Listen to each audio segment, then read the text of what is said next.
Discover your self உங்களை வரவேற்கிறது. இன்னைக்கு நம்மளுடைய டிஸ்கவர் யுவர் செல்ஃப் சேனல்ல பிஜிடிஆர்பி காமர்ஸுக்கான ஒரு முக்கியமான பதிவு. கடந்த பிஜிடிஆர்பி வரைக்கும் பார்த்தீங்க அப்படின்னு சொன்னால் ஒரு 20 யூனிட் கொண்ட ஒரு மெட்டீரியல் இருக்கும். அதுவே நம்ம சிலபஸ் நிறைய இருக்குது அப்படின்னு நினைப்போம்.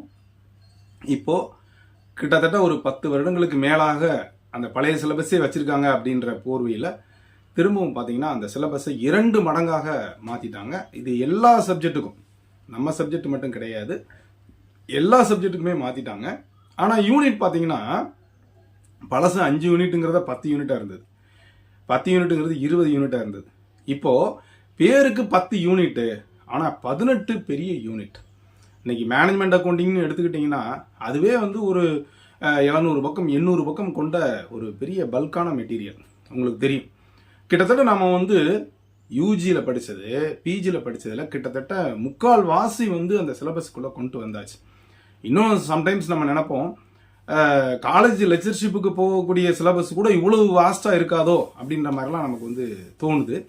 அதுக்கப்புறம் பார்த்தீங்க அப்படின்னா புது சிலபஸ் அப்படின்றதுனால கேள்விகள்லாம் அப்படியே மேலோட்டமாகவே கேட்டுருவாங்க.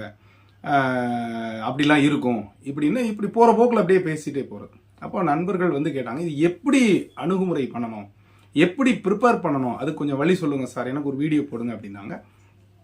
அதற்கான அந்த டிப்ஸ் தான் இது. நல்லா தெரிஞ்சுக்கங்க. நம்ம மொத்த அந்த 10 யூனிட்டையும் நான் ஸ்கேல் டவுன் பண்ணி பார்த்தீங்கன்னா ஒரு 200 சப் டைட்டில் வச்சுருக்கேங்க. 200 சப் டைட்டில் அந்த உங்களுக்கு இருக்கும். ஃபர்ஸ்ட் யூனிட்னா அந்த யூனிட்டில் மீனிங், அப்ஜெக்டிவ்ஸ், அப்புறம் டைப்ஸ், இந்த மாதிரி இருக்கும் இல்லைங்களா. இது மாதிரி பார்த்தீங்கன்னா ஒரு பேசிக்காக ஒரு 200 சப் டைட்டில் வச்சுருக்கேன். அந்த 200 சப்டைட்டிலை பற்றி உங்களுக்கு ஒரு முழுமையான நாலேஜ் இருந்ததுன்னா நிச்சயமா நீங்க அதிகப்படியான மதிப்பெண்கள் பெற முடியும். கண்டிப்பா சொல்லலாம். இப்போ நமக்கு ஈஸியான யூனிட் மார்க்கெட்டிங் எடுத்துங்களேன். மார்க்கெட்டிங்னா என்ன, மார்க்கெட்டிங் அப்ஜெக்டிவ்ஸ், அதனுடைய மார்க்கெட் டைப்ஸ், மார்க்கெட்டிங் மிக்ஸ், அதை தனித்தனியா ஒவ்வொன்றும் ப்ராடக்ட்டு, ப்ரைஸு, ப்ரொமோஷன், இப்படி அதை பற்றி எக்ஸ்பிளனேஷன் ஃபுல்லாக அந்த சப்டைட்டில் கொடுத்துருக்கும். ஒவ்வொன்றுலையும் பார்த்தீங்கன்னா 20 இருக்கலாம், 30 இருக்கலாம். நான் 10 யூனிட்லையும் சேர்ந்து இன்னும் சொல்ல போனால் சப் யூனிட்டோட சேர்த்து 18 யூனிட் மொத்தங்க இப்போ உள்ள டிஆர்பிக்கு. அந்த 18 யூனிட்லையும் இருந்து நீங்கள் எடுத்துக்கிட்டீங்க அப்படின்னு சொன்னால் ஒரு 200 சப்டைட்டில் இருக்கு. பார்த்துங்க எவ்வளோ இருக்குன்னு சொல்லிட்டு. அந்த 200 பற்றிய ஒரு சரியான புரிதல், ஐடியா, நாலேஜ், இது கண்டிப்பாக தெரியாமல் நீங்கள் உள்ள போகவே முடியாது. அப்படி படிக்காமல் நீங்கள் புக்கை வாங்கிக்கலாம், பூராத்தையும் படிக்கணும்னு நினச்சிங்கன்னா அது வேஸ்ட்.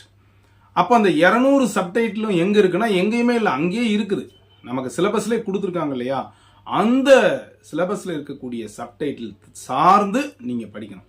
அதில் ஜிஸ்ட் ஆக்கணும், தேவையானதை மட்டும் எடுக்கணும். அந்த மாதிரி தான் இப்போ நம்மளுடைய மெட்டீரியல் ப்ரிப்பேர் பண்ணியிருக்கோம். அதில் என்ன தேவை, ஒரு முக்கியமான டாபிக் இருக்குது அப்படின்னா இப்போ சாம்பிளிங் அப்படின்னு ஸ்டாட்டிஸ்டிக்ஸில் எடுத்தீங்கன்னா அது சம்மந்தமாக என்ன தேவை அப்படிங்கிறத மட்டும் கொடுத்துருக்கோம். ஏன்னா ஒவ்வொரு யூனிட்டும் நம்ம எடுத்துக்கிட்டோம் அப்படின்னு சொன்னால் அதில் நிறைய இன்ஃபர்மேஷன் இருக்குது. அப்போது புக்கில் உள்ளதை பூரா டைப் பண்ணோம் அப்படின்னு சொன்னால் உங்களுக்கு அதுவே ஒரு பெரிய 10,000 பக்கம் 20,000 பக்கத்துக்கு போயிடும். அப்படிலாம் சரியாக வராது.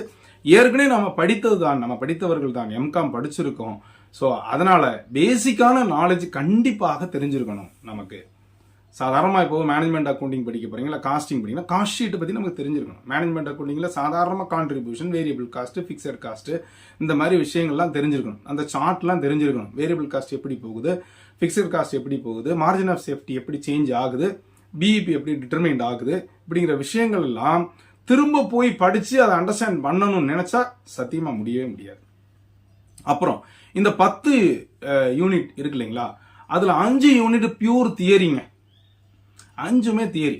அப்போ தியரியில் நம்ம அதிகமாக கான்சென்ட்ரேட் பண்ணோம்னா முழு மதிப்பெண்கள் பெறலாம். அப்போ சரியாக வச்சுக்கோங்க, 55 மார்க்கும் எடுக்கணும். இந்த தியரியில் 55 மார்க்கு இந்த தியரியில் எடுத்துடணும், ஃபுல் மார்க் வாங்கிடணும்.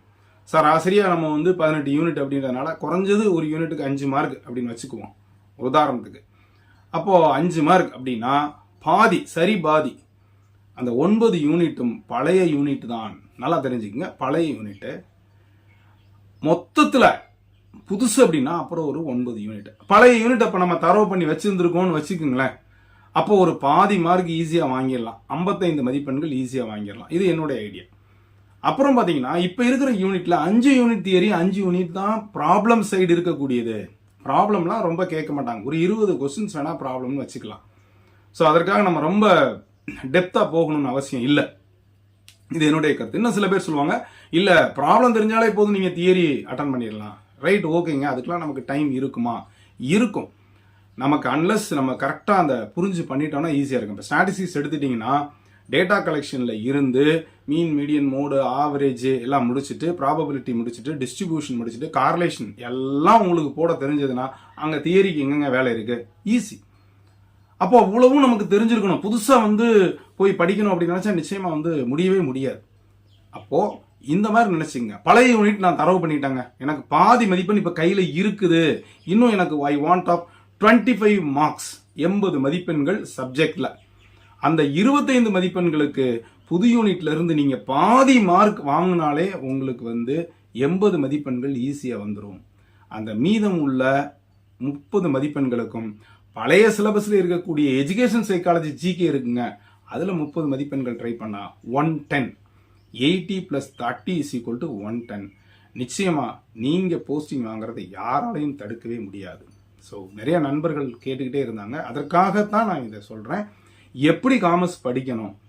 இப்போ இருக்கக்கூடிய அந்த வாஸ்ட் சிலபஸில் பழைய சிலபஸ் நான் படிச்சுட்டேன், எனக்கு பாதி மார்க் முழு மதிப்பெண்களும் வாங்க முடியும் என்னால். மீதமுள்ள யூனிட்லேருந்து எனக்கு ஒரு 25 மதிப்பெண்கள் வந்தாலே போதும். 55 + 25 80 மதிப்பெண்கள். பழைய பிஜிடிஆர்பி சிலபஸ் தானேங்க எனக்கு இருக்குது, பழைய பிஜிடிஆர்பி சிலபஸ் தானே எஜுகேஷன் சைக்காலஜிக்கும் ஜிகேக்கும் இருக்குது. ஸோ அதில் இருந்து 40 மதிப்பெண்களுக்கு நான் 30 வாங்கிடுவேன், 110. அப்போ 110 மார்க்.